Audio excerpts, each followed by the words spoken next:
On Friday, before the Barcelona Grand Prix weekend had fully come to an end, Ferrari's Milan-listed shares closed at €36.85, and by the close of trading on Monday, the first market session after Lewis Hamilton crossed the finish line in first place, the stock had climbed to €39.35, marking a rise of €1.50 per share, or roughly 4.1%. Based on Ferrari's 176.982 million shares outstanding, that single movement added approximately €2.2 billion to the company's total market value, meaning that in just 2 days, from a single race weekend, Ferrari gained €2.2 billion, and yet almost nobody covering Formula One chose to highlight this shift. The story most people focused on was the obvious one: Hamilton's first win with Ferrari, his 106th career victory, and the fact that he became the oldest driver to win a Grand Prix in more than half a century, all of which are true and clearly worth covering. But beneath that narrative lies a more interesting question, one that Italian technical analysts have been quietly working through since the checkered flag fell. What actually changed in Barcelona that justified a €2 billion reaction from investors who do not watch qualifying laps or analyze telemetry data? The answer is not simply raw speed. Ferrari's own Italian press has been explicit about this, explaining that the Barcelona race should be interpreted more through race pace than outright peak performance, and the reason connects directly to something that almost no English-language coverage explained properly. Ferrari did not just make the SF26 faster in Barcelona, they made it possible for Hamilton to actually use the speed the car already had, and with Austria coming in 8 days, that race will reveal whether this breakthrough was real or simply a one-weekend illusion that happened to align with a very strong day for Ferrari stock before Spain. The SF26 had a clearly identifiable weakness, and it appeared most strongly with Hamilton, specifically rear tire degradation rather than pure pace, meaning the car struggled to maintain traction and temperature within the correct operating window over a long stint. The physics behind this issue is simple once you recognize it. When the rear axle begins to slide, the tire generates heat. When the temperature rises, degradation accelerates, and when degradation increases, overall pace begins to fall away. Leclerc had shown this limitation less clearly, partly because of a different driving style, a different relationship with the car and its power unit, and a different way of loading the rear axle. Hamilton's more aggressive and committed style was exposing exactly the weakness the car contained. In Barcelona, however, that situation changed. Ferrari has not completely eliminated the limitation, and Italian analysts covering the team were careful to note that future race weekends will determine whether the solution truly holds, but the team did find a significantly more effective balance, making the rear end of the SF26 meaningfully less vulnerable. The evidence was visible from the very first stint, as Hamilton started on soft tires against direct rivals on more conservative compounds, including Russell. Under normal conditions, Ferrari should have paid a heavier penalty in degradation for that strategy, but instead, the pace remained competitive without the collapse that had defined earlier races in the season. That single detail, a driver starting on a more aggressive tire without falling off the expected pace cliff, provides the first solid evidence that something structural had changed rather than just something fast. Understanding why this tire improvement occurred requires connecting it to a part of the car that may seem unrelated to rear tire temperature: the front wing. Ferrari's new front wing, with its more effective control of outwash and front tire wake, has often been described as a tool for generating front-end downforce, but that interpretation misses the more important point. The front wing is the first component through which a Formula One car organizes airflow across the entire vehicle, and if the turbulent wake created by the front tires is better controlled and pushed outward, the air that reaches the side pods, the floor edge, and the rear axle becomes cleaner and more effective. That cleaner airflow directly improves rear load and traction, while a more organized flow toward the center of the car allows the floor and the lateral floor areas to operate with greater consistency. As a result, aerodynamic balance becomes more stable, and the rear axle receives steadier support through the different phases of a corner. For the driver, this means a car that is more predictable under load and more progressive when coming back onto the throttle, requiring fewer corrections, producing less wheel spin, and converting less energy into tire temperature. The reworked side pods, which echo a configuration Ferrari used on an earlier championship-winning car, reinforce this direction, as their role is to move the dirty airflow generated by the front wheels away from the bodywork and protect the airflow path toward the rear axle. In Barcelona, this becomes especially important because the circuit's long, fast corners keep the tires under sustained lateral load for several continuous seconds, meaning that if the airflow feeding the floor and diffuser loses quality even briefly, rear load becomes unstable, the driver is forced to make more corrections, and tire temperature rises as a result.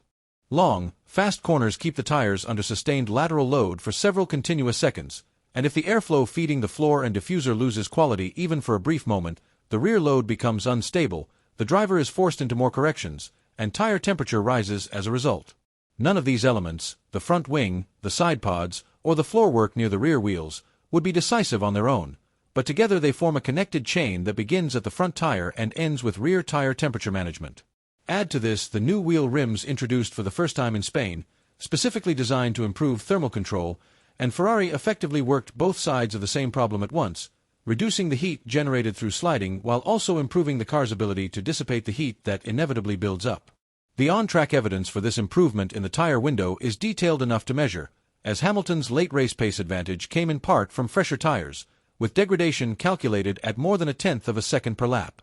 Tire age alone gave him an advantage of roughly 7 to 8 tenths over Russell in the closing stages.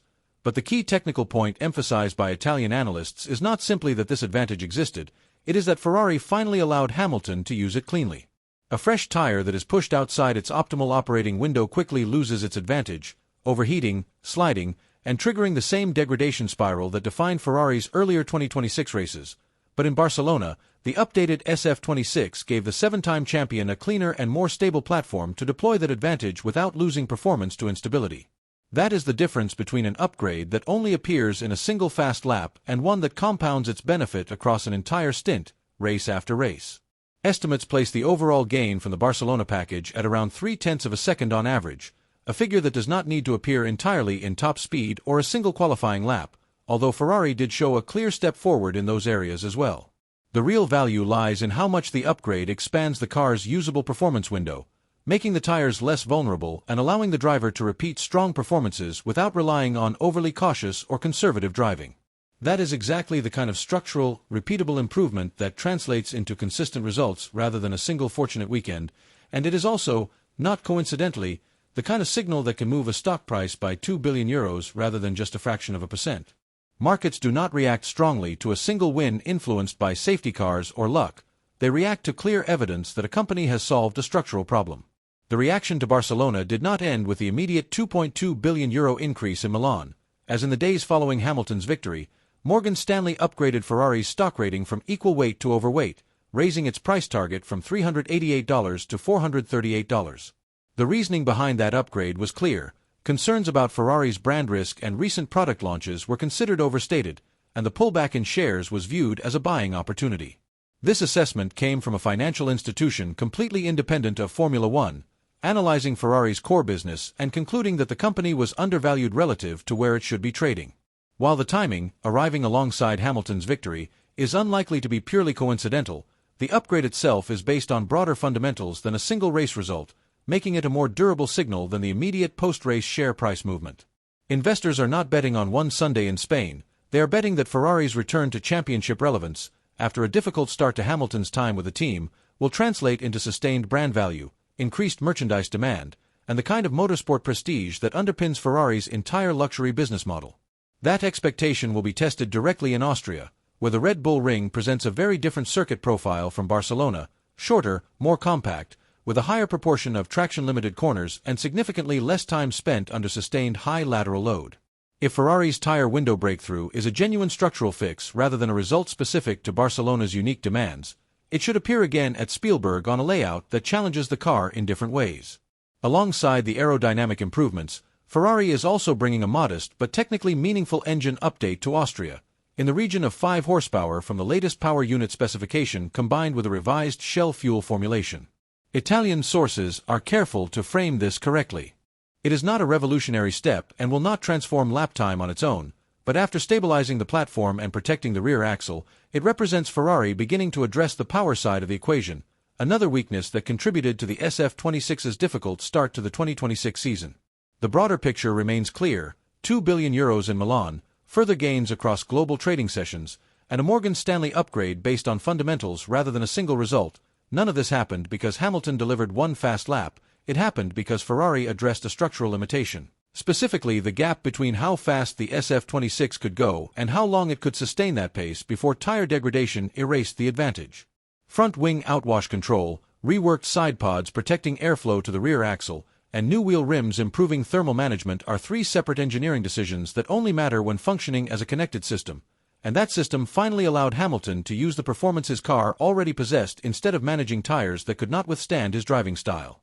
Markets recognize this shift because they are highly effective at distinguishing between fortunate results and structural improvements, even without access to telemetry data. Austria, in 8 days, becomes the moment where Formula One can test the market's judgment against real track performance, a different circuit, different demands, a small power increase layered onto aerodynamic gains, and a Ferrari that is no longer treated as an outsider, not by Norris, not by Wolff, and clearly not by financial markets either. The race will show whether the chassis improvement is real, and the next movement in share price will reveal whether investors believe it just as strongly the second time.